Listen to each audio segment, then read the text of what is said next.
ಅಲ್ಲ ಮನೆಯವರು ಓಕೆ ಅಂದಿದ್ದಾರಲ್ಲ ಈಗ.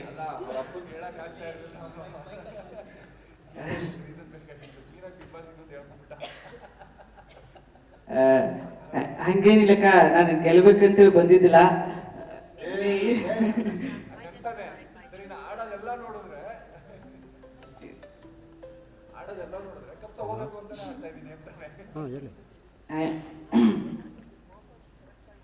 ಹಂಗೇನಿಲ್ಲಕ್ಕ, ಈಗ ನೋಡಿ ಸರಿ, ದುಡ್ಡು ನೀನು ಎತ್ಕೋ, ಕಪ್ ನಾನು ಎತ್ಕೊಂಡು ಹೋಗ್ತೀನಿ. ಅಕ್ಕ ಅಕ್ಕ ನಾ ಆಟ ಆಗಿದ್ದೀನಿ, ಅದು ಕಪ್ ನಾ ಆಟ ಆಗಿದ್ದೆ, ಕಪ್ ಕೊಟ್ಟದಕ್ಕ.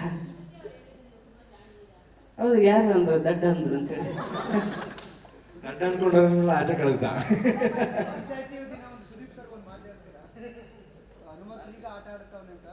ಬಟ್ ಯಾರಿಗೂ ಗೊತ್ತಿಲ್ಲ ನಾನು ಆಟ ಶುರು ಮಾಡಿ ತುಂಬಾ ದಿನ ಆಯ್ತು ಅಂತ. ಯಾವ ಮೈಂಡ್ ಸೆಟ್ ಅಲ್ಲಿ ಒಳಗಡೆ ಹೋಗಿದ್ದೀರಿ ನೀವು? ಅದಡ ನಾನು ಬಿಗ್ ಬಾಸ್ ದೇವರಣಿಗೆ ನೋಡ್ತಿದ್ದಿಲ್ಲ, ಕೇಳ್ತಿದ್ದೆ. ಅಂದ್ರೆ ನಾನು ಬೇರೆ ನಮ್ಮ ಜಿ ಕನ್ನಡದಾಗಿದ್ನಲ್ಲ, ಅದು ತವರ ಮನೆ ಇದ್ದಂಗಿದ್ದ, ಇದು ಗಂಡನ ಮನೆಗೆ ಬಂದೀನಿ ಕಲರ್ಸ್ ಕನ್ನಡ ಅನ್ನೋ ದಿವಸಕ್ಕೆ ನಾನು ಅದನ್ನೇ ಭಾಳ ನೋಡ್ತಿದ್ವಿ. ಇದೇನೋ ನಮ್ಮ ದೋಸ್ತರೆಲ್ಲ ನೋಡ್ತಿದ್ರು ಬಿಗ್ ಬಾಸ್ ಅಣ್ಣ, ಹೋಗಿ ಒಂದ್ಸಲ ಏನಾರಾಗಲಿ ಅವ್ನ ಹೆಸರಾಗಲಿ ಏನಾರಾಗಲಿ ಒಟ್ಟ ಒಂದ್ಸಲ ಸುದೀಪ್ ಸರ್ ಇರೋ ಮಟ್ಟ ಹೋಗಂತ ಅಂದ್ರೆ ಅದಕ್ಕೆ ಬಂದೆ ಅಣ್ಣ. ಅದು ಹೋದ ನಾ ಏನು ತಲೆಯಾಗ ಹಂಗೆ ಇರ್ಬೇಕು ಹಿಂಗೆ ಇರ್ಬೇಕು ಅನ್ಕೊಂಡಿದ್ದಿಲ್ಲ. ನಾ ನೋಡ್ಕೊಂಡು ಹೋಗಿದ್ರೆ ಹಂಗಿರ್ಬೇಕು ಹಿಂಗಿರ್ಬೇಕು ಅನ್ಕೊಂತ ಮೊದಲ ತಲೆಯಾಗ ವಿಚಾರ ಮಾಡ್ಕೊಂತ ಹೋಗಿದ್ದೆ. ನಾ ಹಂಗೆ ಹೋಗಲಿಲ್ಲ, ಏನೋ ಏಕೋಭಾವದಿಂದ ಹೋದೆ. ನನಗೆ ಏನು ತಿಳಿತೈತೆ ಅದನ್ನು ಆಡ್ದೆ ಅಣ್ಣ. ಎಲ್ಲ ಚಲೋ ಆಗೈತಿ, ಎಲ್ಲ ನಿಮ್ಮ ಪ್ರೀತಿ ಆಶೀರ್ವಾದದಿಂದ ಈ ಕಪ್ ಗೆದ್ದೀನಿ ರೀ. ಕರೆದಿದ್ರಿ, ನಾನು ಈ ಸಲ ಅದ ಸುದೀಪ್ ಸರು ಲಾಸ್ಟ್ ಈ ವರ್ಷ ಬಿಗ್ ಬಾಸ್ ನಡೆಸೋದಂತ, ಮುಂದಿನ ವರ್ಷ ನಡೆಸಲ್ಲಂತ ಅವ್ರು ಯಾವ್ದ್ರಾಗ ಬರ್ಕೊಂಡಾರ ಅಂತೇಳಿ ಅದ ಅಂದ್ರಣ. ಹಂಗಾಗಿ ನಾನು ಬಂದಂಗೆ ಈ ಸುದೀಪ್ ಸರ್ ಇರೋ ಮಟ್ಟ ಇದ್ದಾಗ ಈ ಶೋ ಹೋಗಿ ಬರೋಣ ಅನ್ನೋದು ಆಸೆ ಇತ್ತು, ಅದಕ್ಕೆ ಬಂದಿದ್ದೆ. ಹನುಮಂತು, ಈಗ ಗೆದ್ದಾಯ್ತಲ್ವಾ, ಯಾವ ಸ್ಟ್ರೆಂತ್ ನಿಮ್ಮನ್ನ ಗೆಲ್ಲಿಸ್ತು ಅಂತ ಅನಿಸ್ತು? ಅಂದ್ರೆ ಶಕ್ತಿ, ಯಾವ ಎನರ್ಜಿ? ನಾನು ಬಿಗ್ ಬಾಸ್ ಮನೆ ಊಟ ಗೆಲ್ಸೈತ್ರಿ.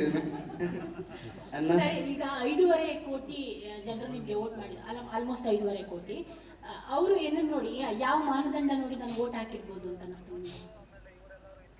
ಅಂದ್ರೆ ನಾ ಆಡಿರೋ ಆಟ ನೋಡಿ ಹಾಕಿ ಗೆಲ್ಸ್ಯಾರಕ್ಕ. ಆಟ ಅಲ್ಲಿ ಟಾಸ್ಕಾ? ಹಾಂ, ಟಾಸ್ಕ್. ವ್ಯಕ್ತಿತ್ವ. ಆಮೇಲೆ 50 ಲಕ್ಷ ಗೆದ್ದಿದ್ದೀರಲ್ವ ಅಮೌಂಟ್, ಏನು ಮಾಡಬೇಕು ಅಂತ ಅಂದ್ಕೊಂಡಿದ್ದೀರ ಪ್ಲಾನ್?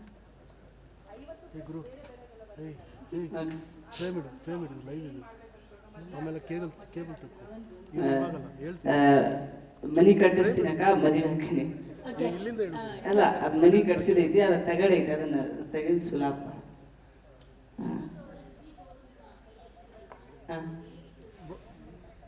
ಬಂದ್ ಹೋಗಿದ್ದಕ್ಕ.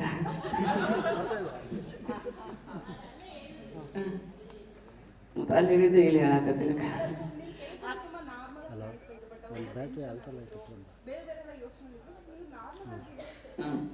ದೊಡ್ಡದು ಅದಕ್ಕ ಬರದ್ ಬಂದ್ಬಿಟ್ಟಿನಿ, ಏನಾರಾಗಲಿ ಅನ್ನೋದು ತಲೆಯಾಗ ಇಟ್ಕೊಂಡು ನಿಂತಿದ್ದೆ ಅಕ್ಕ. ಅದ ಹೇಳಿದ್ನಲ್ಲ ನಿನ್ನೆ ಹಾಡು ಹೇಳಿದ್ದೆ. ಬರುವಾಗ ಬಂದಿ ಖಾಲಿ, ಹೋಗುವಾಗ ಖಾಲಿ, ಇರೋ ಮಟ್ಟ ಜಾಲಿ ಜಾಲಿ, ಇರಬೇಕು ಹುಚ್ಚು ಪ್ಯಾಲಿ. ಏನೈತ್ರಿ ಜೀವನದಾಗ, ಏನಿಲ್ರಿ ಜೀವನದಾಗ, ಹೋಗೋದೈತಿ ಕೇಳ್ರಿ ಮಣ್ಣಾಗ, ಹೋಗೋದೈತಿ ಕೇಳ್ರಿ ಮಣ್ಣಾಗ.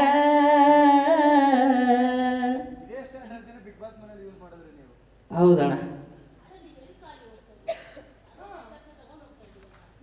ಅಕ್ಕ, ಅವ್ನು ಹೇಳಿದ್ದು ಬೇರೆಯವ್ರಿಗೆ, ನಾನು ನಿಮ್ಗೆ ಹೇಳ್ತಾ ಇದ್ದೀನಿ. ನಾನು ತಗೊಂಡೋಗ್ತೀನಿ ಅಂತ ಅವ್ನು ಬೇರೆಯವ್ರಿಗೆ ಹೇಳ್ತಿದ್ದ, ಅರ್ಥ ಮಾಡ್ಕೊಂಡಿಲ್ಲ ಅವ್ರು ಯಾರು. ಅದೇ ಅತ್ತೆ ಜೊತೆ ಅಂತ ಹೇಳಿ ಅಕ್ಕ ಮಾತಾಡ್ದ ಖುಷಿ ಆಗಕ್ಕ. ನೀನು ಮಾತಾಡಲಿಕ್ಕ ಮಾತ್ರ.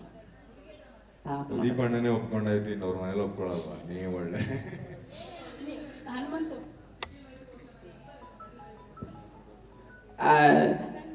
ನಾನು 3 ತಿಂಗಳು ಬಿಗ್ ಬಾಸ್ ಮನೆಯಾಗಿದ್ದೆ ಅಣ್ಣ, ಸಿಟಿಯಾಗಿದ್ದಿದ್ದಿಲ್ಲ. ಆದ್ರೆ ಹಳ್ಳಿನ ಚಲೋ ಅಣ್ಣ, ಆದ್ರೆ ಸಿಟಿನೂ ಬಂದು ಅದಿದ್ವಿ, ಎರಡು ಒಂದು ಲೆಕ್ಕಕ್ಕೆ ಚಲೋ. ಆದ್ರೆ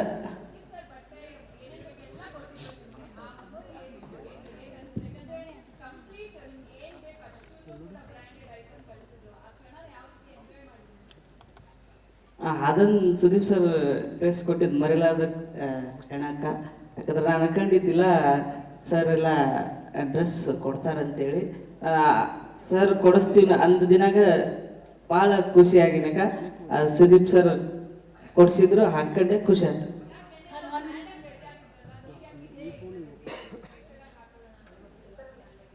ಇದು ಗ್ರ್ಯಾಂಡ್ ಹೊಸ ಅಂಗಿ ಬೇವ, ಇದು ಹೊಸದು ಹೊಲಿಸ್ಕೊಂಡು ನೋಡಿಲಿ, ಇನ್ನು ಇಸ್ತ್ರಿನೂ ಇದಾಗಿಲ್ಲ.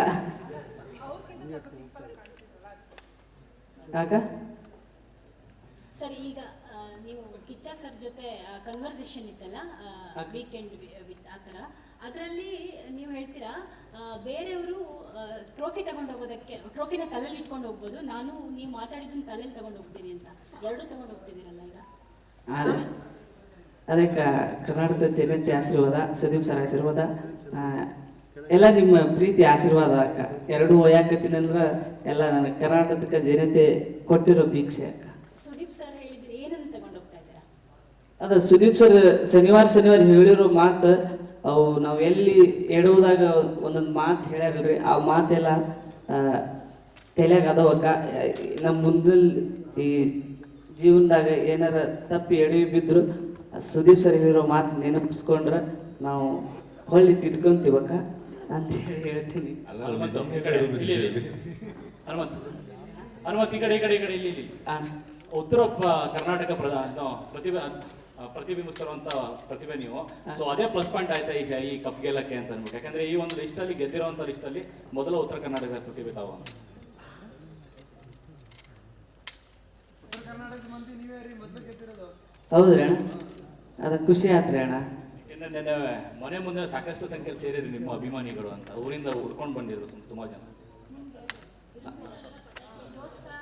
ಹೌದ್ರಿ ಊರಾಗೆಲ್ಲ ಪಟಾಕ್ಷಿ ಹಚ್ಚಿ ಎಲ್ಲ ನಂಗಾರಿ ಗಿಂಗಾರಿ ಬಾರಿಸಿ ಭಜನಿ ಗಿಜನಿ ಹಾಕ್ಯಾರ. ನಮ್ರಾಗ ಖುಷಿ ಆಗುತ್ತೆ. ಹನುಮಂತ ಅವರೇ, ನಿಮ್ಮ ಮೂಲ ಕಲೆ ಇಲ್ಲಿ, ನಿಮ್ಮ ಮೂಲ ಕಲೆ ಬಂದು ಭಜನೆ. ತುಂಬಾ ಸಂಗೀತ ಕಾರ್ಯಕ್ರಮಗಳು ಕೊಟ್ಟಿದ್ದೀರಾ, ಹಳ್ಳಿಗಳಿಗೆ ಹೋಗಿ ಹಾಡಿದ್ದೀರಾ. ಈ ಬಿಗ್ ಬಾಸ್ ವಿನ್ ಆದ್ಮೇಲೆ ಒಂದು ಸ್ಟೇಟಸ್ ಚೇಂಜ್ ಆಗಿದೆ ನಿಮಗೆ. ಆ ಪಾಪ್ಯುಲಾರಿಟಿ ನಿಮ್ಗೆ ಏನಾದ್ರು ತಲೆಬಾರ ಅನ್ನಿಸ್ತಾ ಇದೆಯಾ? ಮುಂದಿನ ನಿಮ್ಮ ಲೈಫ್ ಹೇಗಿರುತ್ತೆ ಅಂತ.